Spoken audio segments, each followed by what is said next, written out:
Allen Hume या British अधिकाऱ्याच्या पुढाकाराने काँग्रेसची स्थापना झाली. पुढे याच काँग्रेसमध्ये जहाल नेतृत्व समोर आलं आणि भारतीय स्वातंत्र्य लढ्याचा इतिहास उभारला गेला. पण जेव्हा काँग्रेसची स्थापना झाली तेव्हा हा विचार एका ब्रिटिश अधिकाऱ्यांनी केला होता का? तर नाही. ब्रिटिश अधिकाऱ्याने उभारलेल्या काँग्रेसमुळे काँग्रेस ही ब्रिटिशांचा सेफ्टी वॉल आहे असं म्हटलं गेलं. राजकारणात असे सेफ्टी वॉल गरजेचे असतात, जे आपल्या विरोधातल्या असंतोषाला वाट मोकळी करून देतात. याशिवाय ते नेहमी आपल्या कंट्रोलमध्ये राहतात. आता हा इतिहास आठवण्याचे कारण म्हणजे भाजप विरोधाची स्पेस घेणारा नवा नेता म्हणून अजित पवारांचं समोर येणं. पुणे आणि पिंपरी चिंचवडच्या निवडणुकीपुरता अजित पवार आणि भाजप हा सामना मर्यादित असला तरीही अजित पवार हे भाजपला राज्य पातळीवर डॅमेज करणार असा अंदाज यायला लागलाय. परवा दिवशी आपल्या पत्रकार परिषदेत बोलताना 70,000 कोटींच्या घोटाळ्याचा आरोप आपल्यावर केला तरी आपण त्यांच्यासोबत आहोत की? भाजपला सत्तेची मस्ती आली आहे. कोणत्या रस्त्यात कितीचा घोटाळा केला असा पाढाच अजितदादांनी वाचलाय. इतक्यावरच न थांबता पुण्याचं बोलू म्हणून आपण ही लढत मैत्रीपूर्ण ठेवणार नाही हा इशाराच दादांनी दिलाय. भाजपसोबत सत्तेत राहून पंगा घेतल्यानं काही लोक अजितदादांना सत्तेतून बाहेर पडण्याचा सल्ला द्यायला लागले, तर काही जणांना भाजपची साथ असणारा खमक्या विरोधक मिळाला म्हणून अजितदादांचे कौतुक वाटायला लागलं.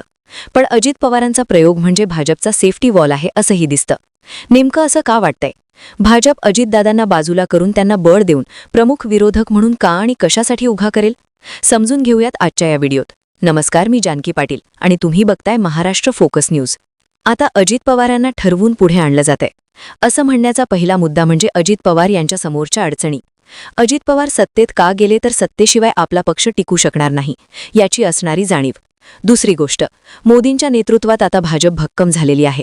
त्यामुळे पुढची किमान 10 वर्ष तरी भाजप जात नसते आणि पुढची 10 वर्ष आपल्याला विरोधात राहता येणार नाही, विरोधात पक्ष टिकवता येणार नाही याची अजितदादांना झालेली जाणीव. अजित पवारांचा गट म्हणजे संस्थात्मक राजकारण करणाऱ्या नेत्यांचा गट. अशा नेत्यांना सत्ता नसेल तर संस्थात्मक राजकारण करता येणार नाही. अर्थात आपलं संस्थात्मक राजकारण टिकवण्यासाठी ज्या नेत्यांनी शरद पवारांना सोडलं ते नेते अजितदादांना सोडताना मागे पुढे बघतील का? म्हणजेच विरोधात आपले नेते टिकवणं अजितदादांना वाटतं तितकं सोपं असणार आहे का? पण हे झालं पक्षाचं. अजित पवारांवर बरेच आरोप भाजप नेत्यांनी केले. त्यातला महत्त्वाचा आरोप झाला तो सिंचन घोटाळ्याचा.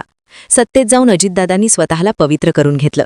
परवाच्या भाषणात सुद्धा असे खोटे आरोप झाले असं अजित पवार सांगत होते. म्हणजेच सिंचन घोटाळा हा एक नॅरेटिव्ह होता हे अजित पवार स्पष्ट करायला लागलेत. कायदेशीर पातळीवर मात्र अजित पवार भाजपसोबत जात नव्हते तोपर्यंत त्यांच्यासमोर या घोटाळ्याच्या चौकशीची तलवार होतीच. पण हे एकमेव प्रकरण आहे का? तर लेटेस्टमध्ये पार्थ पवारांच्या जमीन घोटाळ्याच्या चौकशीची टाका ती तलवारही अजितदादांवर आहे. कायदेशीर तज्ज्ञांना विचारलं तर ते थेटपणे सांगतात की तटस्थपणे चौकशी करायची म्हटलं तर पार्थ पवार यांना अटक होऊ शकते. आता ही झाली दृश्य स्वरूपात समोर दिसणारी प्रकरणं. भाजप पक्षाची स्टाईल पाहता भाजप विरोधकांच्या फाईल्स कशा प्रकारे तयार करून ठेवतं याची जाणीव प्रत्येकालाच झालेली आहे. आता इतकं सगळं असताना अजित पवार भाजपच्या विरोधात जातील, ते भाजपला अंगावर घेतील, ते भाजपसोबत दोन हात करतील असं म्हणणं बाळबोध वळणाचं दिसतं. सत्तेचा आतून पाठिंबा असेल तरच अजित पवार भाजप विरोधक म्हणून आपली लाईन मोठी करू शकतात. अर्थात भाजपला कुबडं दूर करायचे आहेत, पण हे करताना विरोधकांना पुन्हा मैदानात उतरवण्याचा चान्स द्यायचा नाहीये. आणि या रणनीतीत अजित पवार हे प्रमुख विरोधक म्हणून उभा राहत असतील, विरोधाची स्पेस घेत असतील तर सेफ्टी वॉल म्हणूनच अजित पवारांचा उपयोग भाजपला होऊ शकतो. थोडक्यात आपल्या लक्षात आलं असेल की अजित पवारांना समोर आजही असणारा चौकशीचा फेरा, विरोधात काम न करण्याची सहकाऱ्यांची वृत्ती या गोष्टी अजित पवारांना भाजपसोबत थेट पंगा घेऊन देणार नाहीत. पण चाणक्यांनी तशी हमी दिली असेल, विरोधाची स्पेसचा मोठा पिक्चर दाखवला असेल तरच अजित पवार हा डाव खेळू शकतात. आता येतो पुढचा मुद्दा, तो म्हणजे हे करून भाजप काय करू पाहते. तर यात पहिली गोष्ट भाजपला साध्य करतं ते म्हणजे एकनाथ शिंदेंना मर्यादित करणं. शिंदेंना कमी समजण्याची आपण चूक केली हे भाजपला कधीच कळालेले आहे. आता भाजप समोरचा पुढचा प्रश्न आहे तो म्हणजे एकनाथ शिंदेंना मर्यादित कसं करायचं. त्याचं प्रमुख कारण म्हणजे एकनाथ शिंदे भविष्यात हे मुंबई उपनगर पुरते मर्यादित होतील असा भाजपचा अंदाज होता. पण एकनाथ शिंदे पश्चिम महाराष्ट्र ते विदर्भ प्रत्येक ठिकाणी आपलं महत्त्व तयार करायला लागलेत. एकनाथ शिंदे यांना हे शक्य होतंय त्याचं प्रमुख कारण म्हणजे संबंधित उमेदवाराच्या मागे साम दाम दंडभेद हे सगळं वापरून मागे उभं राहण्याची स्टाईल. शिंदे आपल्या नेत्यांच्या मागे भक्कमपणे उभं राहतात. पर्यायानं एक वर्ग शिवसेनेकडे आकर्षित होतो. शिंदेसोबत जाताना किंवा भाजप विरोधात ठेवून सत्तेची फळं देखील चाखता येतात याची जाणीव शिंदे यांच्या शिवसेनेकडून झालेली आहे. आता लेटेस्ट उदाहरण सांगायचं तर संभाजीनगर असं देता येईल. मराठवाड्याच्या राजधानीत शिवसेना आणि भाजपची स्पर्धा आहे. पण या दोन्ही पक्षांची वोट बँक एकच आहे. ज्या लोकांना भाजपमध्ये स्पेस मिळत नाही ते आपली महत्त्वाकांक्षा पूर्ण करण्यासाठी शिवसेनेत जाताना दिसतात. पर्यायानं हिंदुत्ववादी वोट हे एकट्या भाजपला मिळवता येत नाही. अर्थात हे रोखायचे असेल तर एक आपल्या आवाक्यातले खमक्या विरोधक भाजपला उभा करावा लागेल आणि याच परिस्थितीत शिंदे यांचा वारू रोखला जाऊ शकतो. त्यांना मुंबई उपनगर पुरता मर्यादित केलं जाऊ शकतं आणि राजकीय महत्त्वाकांक्षा असणाऱ्या कार्यकर्त्यांना अजित पवारांचं व्यासपीठ तयार करून देता येऊ शकतं. अर्थात एकनाथ शिंदेंना का थांबवायचे हे स्वतंत्र प्रकरण असलं तरी ते वोट शहर वाटून न घेणं हे मूळ कारण इथं सांगता येईल. थोडक्यात काय तर अजित पवारांना विरोधाची स्पेस दिली तर अजित पवार आपल्या स्टाईलने भाजपमध्ये महत्त्वाकांक्षा पूर्ण होऊ न शकणाऱ्या नेत्यांना आपल्याकडे खेचून घेताना दिसू शकतात. पण फक्त शिंदेंना मर्यादित करण्यापुरते हे राजकारण असू शकतं का? तर नाही. इथे दोन परिवार एकत्र करून महत्त्वाचा कार्यक्रम होतो तो काँग्रेसचा. काँग्रेसचा मूळ जनाधार आजही आहे.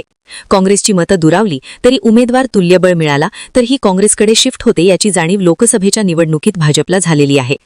6 ते 19 अशा 2 टर्ममध्ये काँग्रेस एका आकड्यावर महाराष्ट्रात होती. काँग्रेस संपल्याच्या चर्चा चालत होत्या.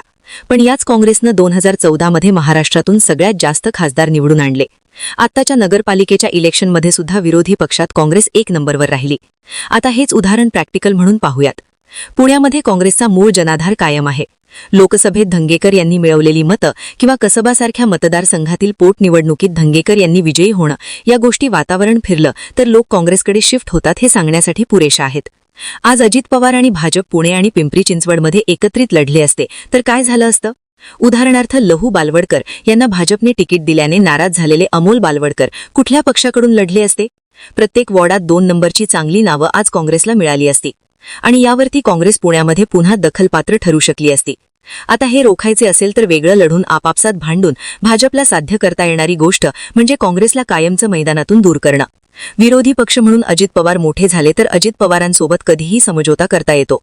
पण आता हा समझोता करून छोट्या छोट्या आघाड्या करण्यापेक्षा अजित पवारांना दूर करून आपला हक्काचा विरोधक प्लस भाजप विरोधाची सेफ्टी वॉल तयार करण्याचा प्रयत्न चाणक्य करतायत असं अधिक म्हणता येतं. तुम्हाला काय वाटतं? अजित पवार म्हणजे भाजपची सेफ्टी वॉल आहे का? या दोघांचा खरंच आतून काही जुळलेला आहे का? याबद्दलची तुमची मतं आणि प्रतिक्रिया मला कॉमेंट बॉक्समध्ये लिहून कळवा आणि आपल्या YouTube चॅनलला सबस्क्राईब करा.